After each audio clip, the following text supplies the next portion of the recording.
कैसे हैं सारे बच्चे। और बड़े जोर शोर से तैयारियां चल रही होंगी आपके घरों पे और आपकी क्लासेस में।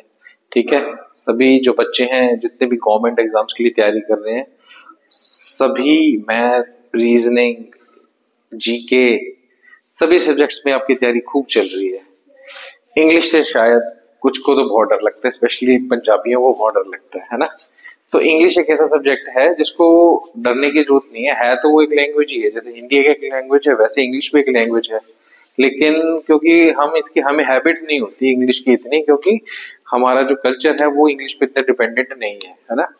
बट इंग्लिश जो है हम लोग बचपन से पढ़ रहे हैं और काफी टाइम से इंडिया के अंदर इंग्लिश जो चल रही है।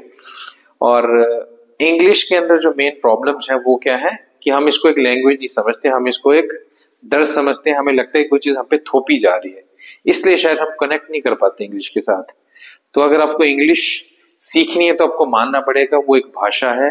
और जैसे कि हर भाषा की बोल बोल के, सुन सुन के, पढ़ पढ़ के हम लोग हैबिचुअल हो जाते हैं, प्रैक्टिस हो जाती है, सेम ऐसा ही हमारा इंग्लिश के साथ भी है। जिस तरह हर भाषा की एक ग्रामर होती है, व्याकरण होता है, इसी तरीके से इंग्लिश की भी ग्रामर है, कुछ रूल्स हैं। उन रूल्स को अगर हम याद कर लेंगे तो इंग्लिश लिखने, पढ़ने, सुनने में हमारे लिए आसान हो जाएगा। तो व्याकरण के अंदर बहुत सारे टॉपिक्स होते हैं, उन सबको मिला के एक पृष्ठभूमि बनती है किसी भी भाषा की।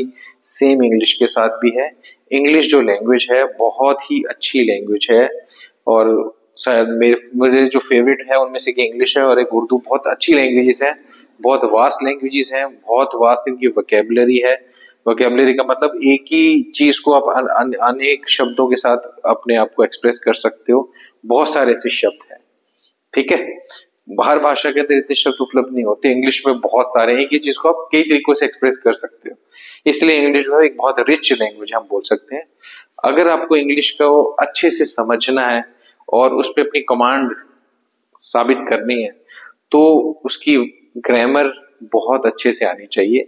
और जो ग्रामर है उसकी शुरुआत आज हम कर रहे हैं। पहला टॉपिक है जिसको हम बोलते हैं आर्टिकल्स। आर्टिकल से हम लोग शुरू करेंगे और आपने बिल्कुल बेसिक है, ये अच्छे से समझना है और इसको डेली आपने घर पे जाके नोट करना है। आप बुक्स में देख सकते हो, न्यूज़पेपर्स में देख सकते हो कि कहाँ पर आर्टिकल की यूज हो रही है और वैसी यूज क्यों हो रही है। ठीक है, तो चलते हैं एक इंग्लिश के बड़े ही सुहाने और सुंदर सफर पे। और शुरुआत हम पहले पड़ाव से कर रहे हैं, उस पड़ाव का नाम है आर्टिकल्स। आर्टिकल्स क्या होते हैं? सबसे इंपॉर्टेंट चीज जो है, बेसिक पता होना चाहिए कब भी उसको हम यूज करते हैं और क्या उसका महत्व है इंग्लिश लैंग्वेज के अंदर। अगर हम बात करें आर्टिकल्स की ना, जैसे यहां पर लिखा हुआ मैंने आर्टिकल, ठीक है। आर्टिकल के अंदर तीन चीजें आते हैं, ए, एन और द। ए, एन, द, ज्यादा कंफ्यूजिंग नहीं है चीज, सिर्फ तीन ही चीजों को हम आर्टिकल्स के अंदर गिनते हैं, ए, एन और द। ठीक है, सिंपल है, तीन अक्षर याद करो, ए, एन, द, तीनों को मिला दो तो आर्टिकल्स बोलते हैं। इसके अंदर दो कैटेगरीज हैं आर्टिकल्स की, इनडेफिनिट आर्टिकल्स और डेफिनिट आर्टिकल्स। अगर हम बात करें ए और एन की तो ये किसके अंदर आएंगे? इनडेफिनिट, याद रखना।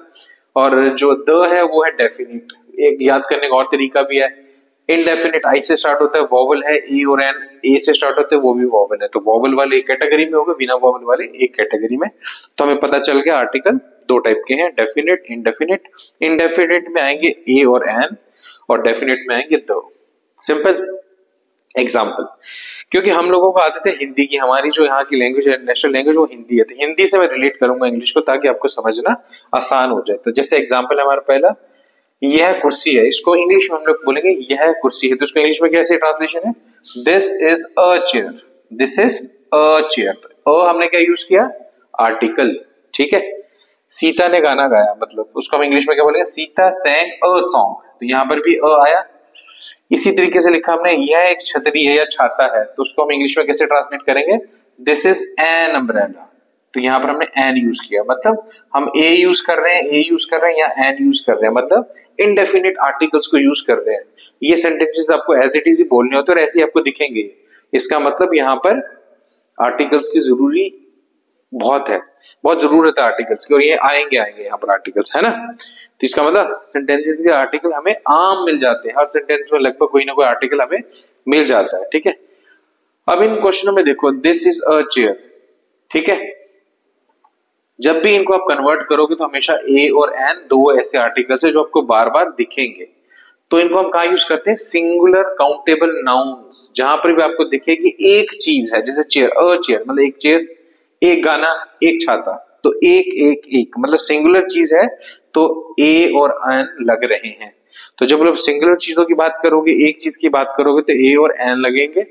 ए और एन कहाँ कहाँ लगेंगे वो मैं आपको आगे बताऊंगा, तो ये चीज अपने याद रखनी है, ठीक है। अगर आप बोलते हैं दिस इज चेयर तो इनकरेक्ट हो जाएगा, दिस इज अ चेयर, एक चेयर है, तो यहां पर ए और यहां एन आना बहुत जरूरी है, वरना आपके सेंटेंसेस इनकरेक्ट हो जाएंगे अगर आप आर्टिकल्स की यूज नहीं करोगे, ठीक है। आगे चलते हैं, जैसे एक सेंटेंस है यहां पर, she is dash excellent, she is dash excellent, ठीक है। तब आप यहां पर इसको अगर करेक्ट करना तो आप क्या भरोगे, अ या an, she is a excellent नहीं बनेगी नहीं बात, शी इज एन एक्सीलेंट, आगे कुछ भी हो सकता है, स्टूडेंट हो गया जैसे, है ना, तो यहां पर आएगा एन, एक है तो एन आया, एक हो तो अ भी आता है। अब दोनों में डिफरेंस क्या है, एन ही क्यों लिखा, आपने देखना कि अगर सामने वाला जो अक्षर है इसको बोलने में आपको लगे कि इसकी साउंड कैसी आ रही है, वोवल साउंड आ रही है अगर, तो हम लोग एन यूज करेंगे। जैसे एक्सीलेंट को एक्सीलेंट अ से स्टार्ट हो रहा है, एक्सी अ से स्टार्ट हो रही है उसकी, मतलब वोवल साउंड आ रही है, और वोवल साउंड कहां से आती है, ए ई आई ओ यू, इन अक्षरों से साउंड अगर स्टार्ट होती है तो हम लोग एन यूज करेंगे, अगर नहीं होगी तो अ यूज करेंगे। बड़ा इंपॉर्टेंट चीज है जो मैं बता रहा हूं आपको। तो she is an excellent student ऐसे आएगा, ठीक है। अगर सेंटेंस लिखा है शी इज अ स्टूडेंट, तो यहां पर अ ही आएगा, क्योंकि स्टूडेंट स से स्टार्ट हो रहा है, वो वोवल नहीं है, इसलिए अ से स्टार्ट होगा वो, ठीक है। ये चीज अच्छे से याद कर लेनी है कि ए कहां यूज होगा, एन कहां यूज होगा। आगे अगर हम चले तो ये देखो आगे क्या कह रहा है वो, देखो ध्यान से, यहां पर है ए और एन हम कहां कहां यूज कर सकते हैं, तो एक का तो हमने आपको हिंट दे ही दिया। अब आगे चलते हैं, ए और एन का प्रयोग हम लोग कहां करते हैं, इनडेफिनेट सिंगल नाउन कहते हैं, जहां पर भी सिंगुलर नाउन है वहां पर ए और एन आएंगे। जैसे एक कार, एक ऑरेंज, एक स्टूडेंट, एक गाना, मतलब अ कार क से स्टार्ट हो रही है ना, इसकी साउंड क से आ रही है, इसका मतलब हम लोग अ यूज करेंगे। ऑरेंज की ओ से आ रही है, मतलब वोवल साउंड आ रही है, इसका मतलब यहाँ एन आएगा। यहाँ पर सॉन्ग है, स से आवाज स्टार्ट हो रही है, इसका मतलब ए आएगा, है ना। स्टूडेंट स से स्टार्ट हो रहा है, इसका मतलब अ आएगा। तो जहां भी साउंड वोवल होगी वहां एन आएगा, बाकी सभी सेंटेंसेस में अ यूज करेंगे अगर सिंगल चीज की बात हम लोग कर रहे हैं है तो। सिंपल है, ए और एन का कोई ज्यादा मुश्किल नहीं है, सिंगुलर देखना है, साउंड्स चेक करनी है, ठीक है। तो अंग्रेजी भाषा में ये जो साउंड्स है जितनी भी, इनको वोवल स्वर बोलते हैं या फिर वोवल साउंड्स बोलते हैं, ए ई आई ओ यू, ठीक है। हिंदी में अगर देखें तो इन मात्राओं से जितने भी चीजें स्टार्ट होती है वो सारे वोवल्स में आएंगी, अ आ ई उ ए ओ औ, यहां से कुछ भी स्टार्ट होने वाला होगा तो क्या आएगा आपका, क्या आएगा, एन, अगर यहां से साउंड स्टार्ट हो रही है। लेकिन फिर भी कुछ कंफ्यूजिंग वर्ड्स होते हैं, जैसे एग्जांपल है एन अम्ब्रेला, अगर अम्ब्रेला की बात करें तो अ से स्टार्ट होगा, इसका मतलब यहाँ एन ही आएगा। यूनियन, आपने यू नहीं देखना, आपने साउंड देखनी है कि आपके मुंह से जो जुबान से जो चीज निकल रही है वो उसकी साउंड कैसी है। यूनियन को अगर हिंदी में लिखा तो यूनियन लिखोगे, य आ गया यहाँ पर, यू नहीं देखना, आपने य देखना है, साउंड देखनी है, इसका मतलब अ आएगा। अ 1 रुपी नोट, वन, ओ नहीं देखना आपने, आपने साउंड देखनी है, व से स्टार्ट हो रही है साउंड, तो इसका मतलब यहाँ अ आएगा। यूनिवर्सिटी, यूनिवर्सिटी में य से स्टार्ट होगी, इसका मतलब अ आएगा, ठीक है। ईव, ई से स्टार्ट हो रहा है ना, वो आपने ध्यान से देखना है। ऑनेस्ट मैन है ना, ऑनेस्ट मैन में कहां से स्टार्ट हो रहा है, ओ अ से स्टार्ट हो रहा है, इसलिए एन आया। एच नहीं देखना आपने, आपने अक्षर नहीं देखने, स्वर देखनी है, साउंड देखनी है, उसको देख के अ और एन को तय करना है, बहुत सिंपल सा फंडा है, ठीक है, बड़ा इंपॉर्टेंट है। क्लियर हो गया, ये याद रखने अपने ए ई आई ओ यू, इंपॉर्टेंट आपके लिए है ये वॉवल्स। जिनकी भी वॉवल साउंड हो, बोलने में वॉवल पहले आ जाए तो वहां पर एन लगेगा, वरना क्या लगेगा, अ लगेगा। जैसे कोई भी अक्षर एम से स्टार्ट हो रहा था, म है ना, कई बार एम भी बोलते हैं उसको, एम, एम को एम बोलते तो अ पहले आ गया, तो फिर एन आएगा, ठीक है। आगे अगर हम चले तो जैसे एग्जांपल, बड़े अच्छे बड़े प्यारे प्यारे एग्जांपल दिए हुए यहाँ पर, क्या कह रहा है एग्जांपल, ये बहुत इंपॉर्टेंट, इसको अच्छे से आप नोट कर लो। जितने भी मैं आपको एग्जाम्पल देने वाला हूँ, ये एग्जाम्पल आपके लिए बड़े इंपॉर्टेंट रहेंगे। इसमें अगर हम बात करें तो देखो क्या लिखा हो इसके अंदर। उसने पहली चीज क्या लिख दिया आपको, लिखा है ही इज डैश एमएलए या एमपी। अब एमएलए को हम कैसे बोलते हैं, मुंह से कैसे बोलोगे, एमएलए। कैसे बोलेंगे, एम, एम फिर एल है ना, एम से स्टार्ट हो गया। एमपी, एमपी भी एम से स्टार्ट हो रहा है, इसका मतलब ए से स्टार्ट हो रही है चीज, तो क्या आएगा, आर्टिकल एन आएगा। He launched dash F I R. F I R को कैसे बोलेंगे, एफ, ए आ गया फिर फोर लिखोगे एफ, तो ए से स्टार्ट हो गया, इसका मतलब यहां भी एन आएगा। He is dash I S officer. I S तो आई से स्टार्ट हुआ, अ से स्टार्ट हुआ, इसका मतलब यहां पर भी एन आएगा। He is dash SDO, SDO, SDO, A से स्टार्ट हुआ ये भी है ना, तो यहां पर भी क्या आएगा, एन आएगा। अगर हम आगे चले, एक्सरे, एक्सरे में भी एक्स, पहले ए आ गया तो यहां पर भी एन आएगा। शी इज डैश एलएलबी, तो एलएलबी में ए आया, एल एल बी, तो इसका मतलब यहां पर भी क्या आएगा, एन आएगा। तो एन की यूज बड़े अच्छे से हम कर सकते हैं। ये देखो जितने भी वोवल साउंड उनसे स्टार्ट होने वाले अक्षर है, वहां पर हमेशा एन ही आएगा। इन चीजों को अपने अच्छे से नोट कर लेना, बार बार वीडियो को बैक सेट आप कर सकते हो और अच्छे से समझ सकते हो। जहां पर भी मुंह के उच्चारण पे जाना है, शब्दों की जो आपको दिखाई दे रहा है उस पर नहीं जाना है, ठीक है। बोलने में कैसा लगता है, व्यंजन आते हैं या कैसी साउंड आ रही है, वो अपने अच्छे से देखना है। अगर वॉवल साउंड हो हमेशा, तो आपने क्या, मात्राओं से स्टार्ट होती हुई अगर साउंड हो तो हमेशा एन लगाना है, वरना अ लगाना है, ठीक है। लगाना सिंगुलर चीजों के लिए ये बहुत आसान है, आर्टिकल से आसान कुछ भी नहीं होता, इतने आसान होते, एक बार समझ लोगे जिंदगी भर हर कंपटीशन के लिए आपका काम हो जाएगा। इसलिए जो हम ये वीडियो बनाते हैं, ये किसके लिए बनाते हैं, सभी जितने भी कॉम्पिटिटिव एग्जाम है सब में आप यूज कर सकते हो हमारे कंसेप्ट को। अब आगे चलते हैं, बहुत अच्छे एग्जाम्पल और तो आपके लिए लेके आऊं।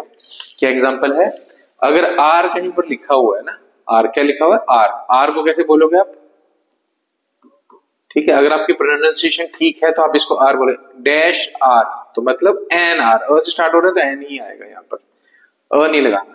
हार नहीं बोलोगे इसको, इसलिए कहते हैं प्रोनाउंसिएशन ठीक करनी पड़ेगी। इसके लिए आप गूगल का भी यूज कर सकते हो, अपने और भी बहुत सारे प्लेटफॉर्म्स हैं उनसे आप चेक कर सकते हो कि आपकी जो साउंड है वो बोलने में कैसी होनी। तो बड़े आराम से हमें समझ आ गया ए और एन को हमने कहाँ यूज करना है, ठीक है। तो जहां पर आपको काउंटेबल और सिंगुलर चीज नजर आए, सिंगुलर काउंटेबल अगर नाउन है तो उससे पहले हमेशा ए और एन आएंगे, और दोनों किस पे डिपेंड करेंगे, साउंड के ऊपर, की आवाज कैसी स्टार्टिंग उनकी, ठीक है। नेक्स्ट, जैसे क्वेश्चन है ना, this car runs 20 kilometre dash litre, तो यहाँ पर पता है 1 लीटर की बात हो रही है, तो अ आएगा या एन आएगा, है ना। अब लीटर एल से स्टार्ट हो रहा है, ल से स्टार्ट हो रहा है, इसका मतलब अ आएगा, है ना।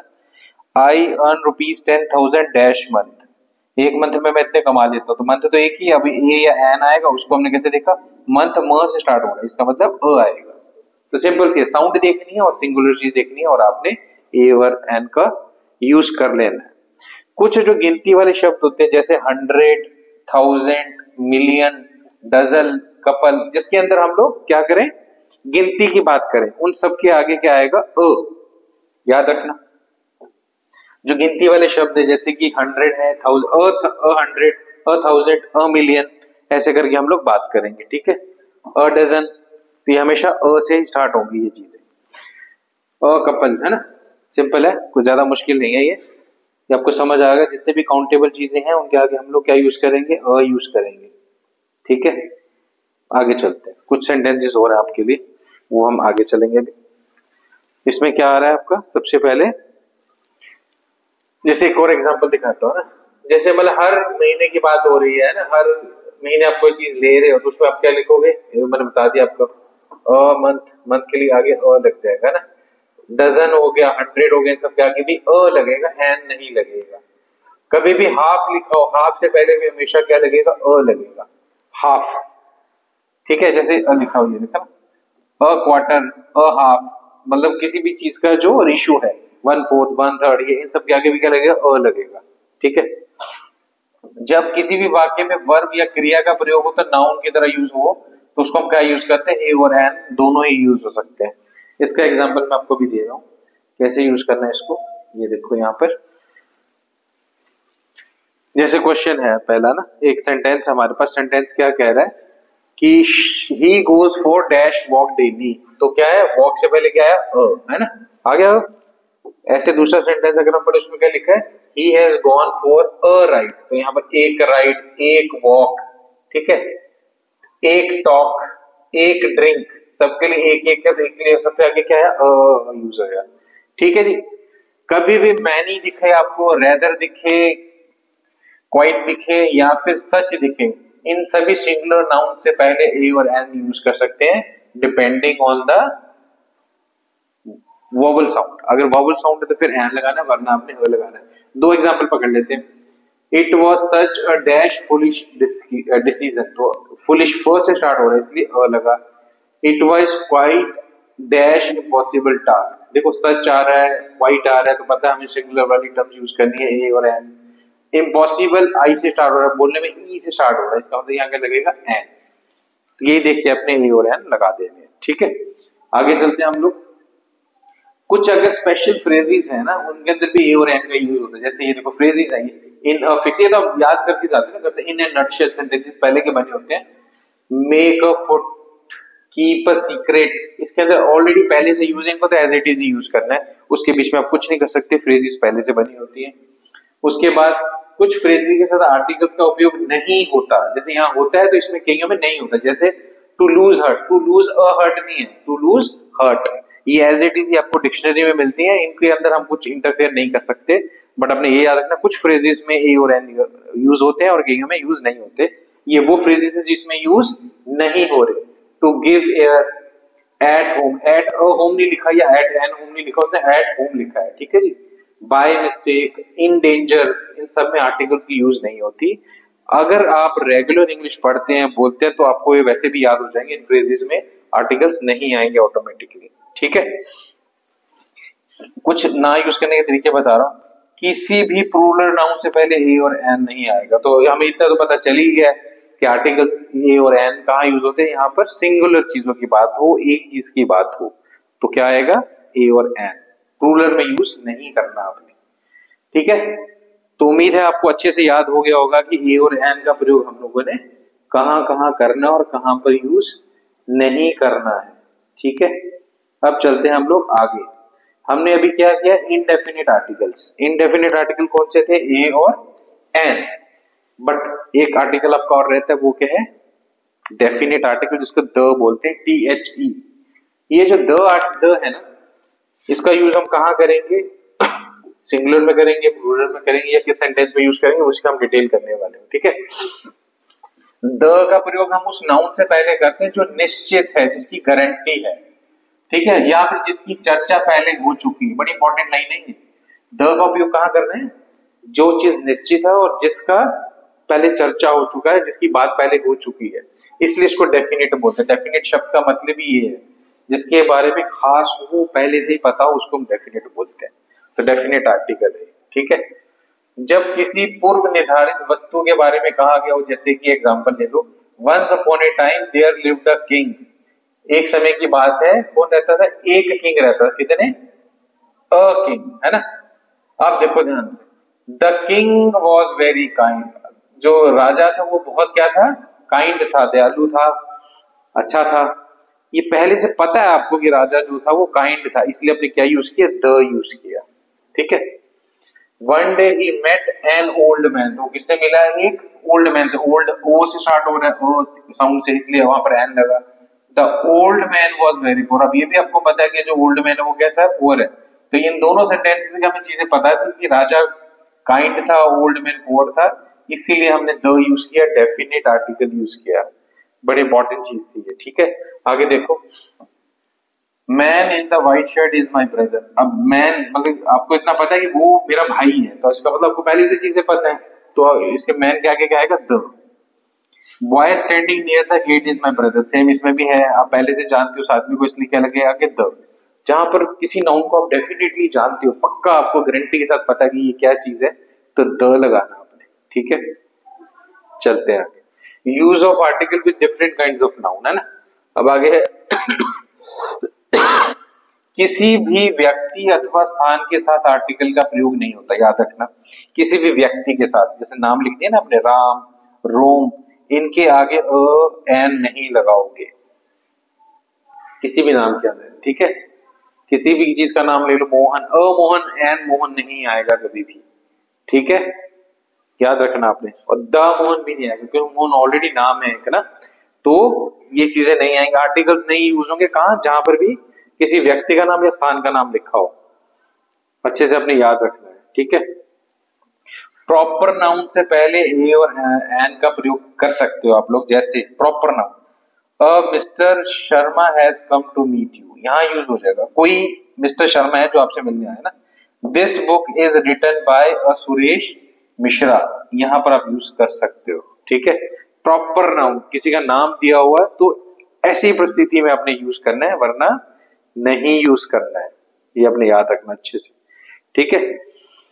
अगर किसी भी व्यक्ति या स्थान को उसके गुण या दोष की वजह से उदाहरण में प्रयोग कर रहे हो आप लोग, तो वहां पर आर्टिकल प्रयोग कर सकते हो, जैसे he is the Ram of modern India, तो यहाँ पर किस संदर्भ में यूज करो, राम का रेफरेंस लेके आप बता रहे हो उसको, ठीक है, तो उसको गुण बता रहे हो, तो गुण के लिए क्या यूज करेंगे, डेफिनेट आर्टिकल, वो है द।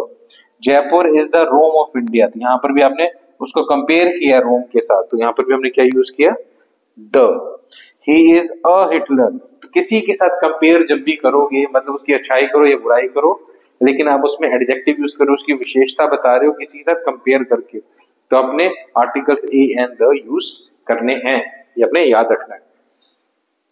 आगे चलते हैं, अगर हम आगे बात करें, जैसे एग्जांपल दे रहा हूं, प्रॉपर नाउन है ना, तो प्रॉपर नाउन में कैसे यूज किया है, देखो प्रॉपर नाउन कोई आ जाए तो उसके साथ कैसे आर्टिकल अपने यूज करने हैं ना, जैसे राम वॉज डैश आइडियल सन, तो लिखेंगे एन आइडियल सन, हमें पता आर्टिकल यूज करना, एक ही सन है तो अ या एन आएगा, ये तो पता चल गया। अब इन दोनों में से कौन सा आएगा, आइडियल, अ से स्टार्ट हो रहा है वो, इसलिए एन आएगा, ए को नहीं लेंगे।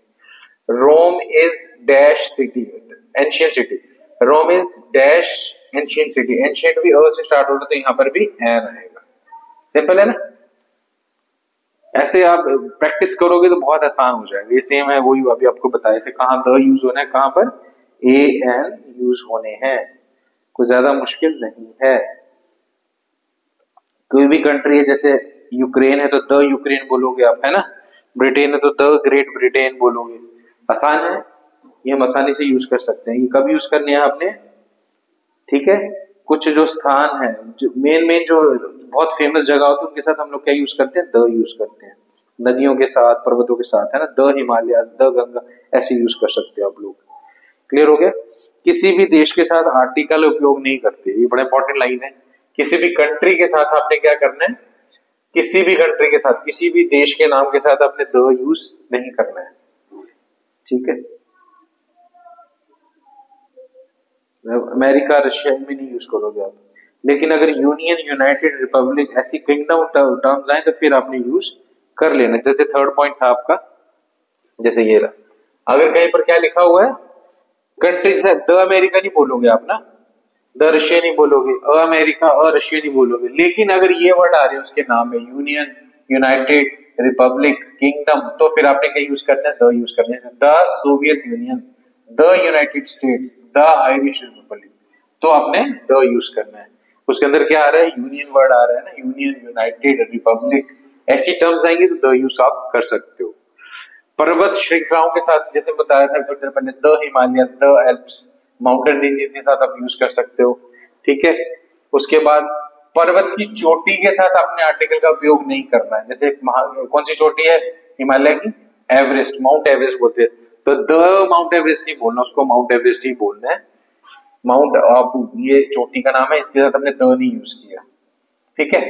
नेशनैलिटी, किसी की भी जो राष्ट्रीयता है, जैसे हम इंडियन है ना, इंग्लिश है, फ्रेंच है, इनके पहले द का उपयोग आपने करना है, जैसे the English speak English, English लोग इंग्लिश बोलते हैं, है ना, the English defeated the French, अंग्रेजों ने फ्रांसीसियों को हरा दिया, तो यहाँ पर आपने द यूज करना है, जहां पर उनकी नागरिकता आ रही है उनसे पहले द यूज करना है, ठीक है, यहाँ भी यूज हुआ है। उसके बाद देखो, बीमारियों के नाम के साथ अपने आर्टिकल का उपयोग नहीं करना है, कोई भी बीमारी उसके साथ आपने द नहीं लगाना है, जैसे द मिजल्स नहीं, सिर्फ मिजल्स लिखना आपने, द नहीं लगाना बीमारियों के साथ, ठीक है। उसके आगे अब जैसे नीचे कुछ आपको प्रॉपर नाउन दिए, इनके साथ आर्टिकल का उपयोग कैसे करना आपने, जैसे ये रहा एग्जांपल देखो, नदियों के नाम द यमुना, द गंगा, जैसे पहाड़ों के साथ है वैसे नदियों के साथ भी है, समुद्रों के साथ भी आपने द लगाना है, ठीक है। महासागरों के साथ the Indian ocean, the Pacific ocean, the लगाना आपने। द्वीप समूह जितने उनके साथ द लगाना, the Lakshadweep, the Andaman Nicobar islands, जितने भी आपके भौगोलिक चीजें हैं ना, जैसे सन हो गया, वीनस हो गया, प्लेनेट, स्टार, इनके साथ भी द लगाना है, ठीक है। तो जो वस्तु यूनिक है, जिसके जैसा कोई और नहीं है, उनके साथ अपने द लगाना है, इंपॉर्टेंट है। तो द का उपयोग आपने बहुत सोच समझ के करना है, उन चीजों पे द लगाना है जो चीज यूनिक है, जो एक ही तरह की बनी हुई है, दूसरी उनकी जैसी कोई नहीं है, रिप्लेसेबल चीज नहीं है, उनके लिए आपने क्या लगाना है, द का उपयोग करना है। जैसे द वर्ल्ड, द यूनिवर्स, ठीक है जी। लेकिन ये जितने भी हैं, हेवन, हेल, गॉड, पार्लियामेंट, ये रिप्लेसेबल है। गॉड भी कई टाइप के हैं, हेल भी अलग अलग है हर धर्म के अंदर, हेवन भी हर जगह अलग अलग है, पार्लियामेंट भी हर कंट्री की अपनी होती है, तो यूनिक नहीं है। तो इसका मतलब यहाँ पर आर्टिकल्स नहीं लगाओगे आप, ठीक है। आसान था। एनवायरमेंट और एटमोस्फेयर के आगे हमेशा द लगाना, the environment, the atmosphere. The environment के आगे भी लगाना है, एनवायरमेंट के आगे। अगर आप लिस्ट बना लोगे ना कहाँ का यूज करना है, आपके लिए बहुत आसान होगा, आपको याद रखने की जरूरत नहीं पड़ेगी, बहुत आसान तरीका है ना। अगर हम आगे चलते हैं, ठीक है, अगर हम आगे बढ़ते हैं तो देखो, जब भी आप स्पेस की बात करते हैं ना, स्पेस का मतलब क्या होता है, अंतरिक्ष, है ना। तो स्पेस से पहले अपने आर्टिकल उपयोग नहीं करना, आपने याद रखना है। Many astronauts dream of going to the space, to space, ठीक है। तो स्पेस के जहां पर भी स्पेस होगा उसके आगे आपने नहीं लगाना, तो याद रखना आपने। समझ आ गया। अगर स्पेस के लिए जगह है, उसका मतलब, अगर उसका मतलब अंतरिक्ष आ रहा है ना, तो आपने नहीं यूज करना। अगर जगह है, देश की बात हो रही है स्पेस में, तो द लगाना आपने। क्लियर हो गया। दिशाओं को, जो हमारी डायरेक्शंस होती है, द ईस्ट, द वेस्ट, तो द लगाना आपने, याद रखना है, ठीक है। नॉर्दर्न, साउदर्न, ईस्टर्न, वेस्टर्न, ये जितने भी टर्म्स हैं, सबसे पहले आर्टिकल नहीं लगता है, आपने नहीं लगाना है, ठीक है। वेस्टर्न इंडिया लिखना है, द वेस्टर्न इंडियन नहीं लिखना आपने। ये देखो कितने अच्छे एग्जांपल है, the sun rises in the east, eastern नहीं लिखा उसने, ईस्ट लिखा इसलिए लगाया। He is going to northern America, north America था, उसने द नॉर्थ अमेरिका नहीं लगाया। Rajasthan is in the western India, western से पहले नहीं लगाया। Sweden is in the northern Europe, the नहीं लगाया। इन सब के आगे द नहीं लगाना है, याद रखना। कोई भी खाड़ी का नाम हो, बी का नाम हो, तो बी के आगे द आएगा। कोई भी डेजर्ट है, डेजर्ट के आगे द आएगा। कोई नहर है, तो नहर के आगे भी क्या आएगा, द आएगा, ठीक है। समाचार जितने भी होते हैं, मैगजीन या न्यूज़पेपर, उनके आगे द आएगा। जितने भी हमारे होली ग्रंथ हैं, उन सब के आगे द आएगा। ये अपने अच्छे से याद रखना है, ठीक है। लेकिन जैसे कि एग्जाम्पल है, वाल्मीकि रामायण, भागवत, कादम्बरी, ये कुछ ग्रंथों के नाम है, इनके आगे द नहीं लगाएंगे, ठीक है। क्यों?